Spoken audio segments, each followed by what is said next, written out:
Hello mga beshi! Time check, it's 7 AM at isa na namang kwentong buhay immigrant dito sa Canada ang isi-share ko sa inyo. Kung kayo ay bago sa aking Facebook account, please like, follow, and share for more videos. So ngayon nga mga beshi, ang isi-share ko sa inyo ay tungkol sa pagiging disiplinado ng mga tao dito sa Canada pagdating sa pagtatapon ng mga basura. Dito nga mga beshi, hindi basta-basta ang pagtatapon ng basura. Alam ko naman na sa Pinas ay stricto na rin ang ating government pagdating sa proper segregation ng garbages. Pero dito mga beshi, as in, sobrang stricto nila. Yung tipong may mahalo lang na konti sa isang garbage bag na hindi dapat doon nakalagay, ay hindi talaga nila kukunin. So dito beshi, sa lugar namin, every Friday ng umaga kinukuha ang mga basura. Depende na lang kung holiday or may snowstorm.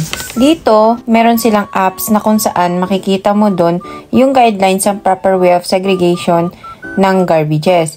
Kung anong kulay ng mga garbage bag ang gagamitin at kung ano lang ang dapat naman ng mga garbage bag na yon. So yan nga mga beshi, makikita nyo sa video ang ginagamit nilang apps para sa guidelines ng proper segregation ng garbages dito sa Canada. Napakalaking tulong nito lalong-lalo na sa mga bagong immigrant or bagong foreign worker na dumarating dito sa Canada para at least meron silang knowledge kung paano yung proper way of segregation. Kasi dito talaga mga beshi, sobrang stricto. As in, hindi talaga nila kukunin and lalagyan nila ng label na rejected yung mga basura mo pag hindi siya proper segregated.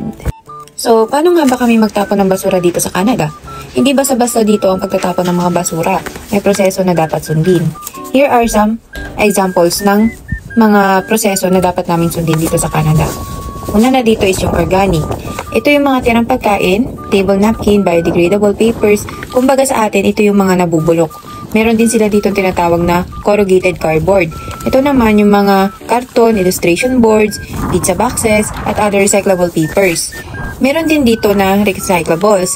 Ito naman yung mga cans from soft drinks, water bottle, or any bottles na pwede i-recycle. Mostly, ito yung mga iniipon dito. Then, ibinibenta ng 10 cents dollar each.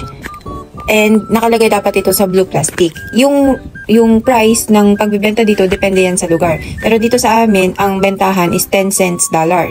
So, marami nga akong Pinoy na nakikita rin na nagko-collect sila ng mga cans. Napakalaking tulong naman talaga kasi ang maganda dito mga beshi, yung mga bahay, pag naglalabas sila ng mga recyclable materials, as in malilinis, hindi yung tipong kailangan po pa siyang hugasan isa-isa. Dito as in napakalinis ng mga cans na inilalabas nila, as in dadalhin mo na lang siya dun sa binebentahan.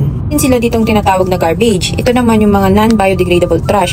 Kung sa atin ay yung mga hindi nabubulok like plastics, anything na non-bio na hindi na pwede i-recycle. Tapos, meron din sila dito na black garbage bag. Ito naman yung mga garbage galing sa restroom. Mostly yung mga sanitary napkins, mga liner, diaper, or any similar garbages. O diba mga beshi, sobrang daming dapat sundin samantalang sa Pinas, nabubulok at hindi nabubulok lang. Tapos dito pa nga mga beshi, ang mga tao, nagtatapon din sila ng mga gamit nila sa bahay. Like yung mga used bed, aparador or cabinet, yung mga couch or upuan. Tapos, ang mga gamit na yan ay mga naluma lang at pwede pang gamitin ulit. Kaya yung ibang Pinoy dito at ibang lahi, kinukuha nila yon at iniuuwi sa kanila o pang gamitin ulit. Samantalang sa Pinas, hanggat pwede pang ibenta, ay ibebenta nila sa marketplace, which is good thing din naman to earn money.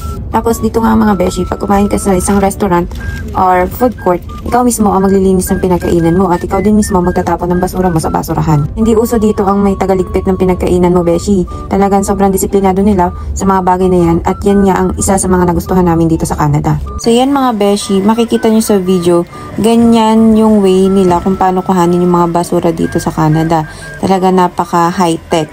Kumbaga automatic na yung kanilang proseso ng pagkuha ng basura sa Canada. Ito nga palang video mga beshi, hindi to sa amin kasi hindi namin nakuhanan yung actual na pagkuha ng basura dito sa amin. Pero same lang din naman. So credit to the owner ng video na to. So yun lang mga beshi, sana may natutunan kayo sa shinare kong kwento ng buhay immigrant namin dito sa Canada. And if you want more videos, just follow for more. Thank you!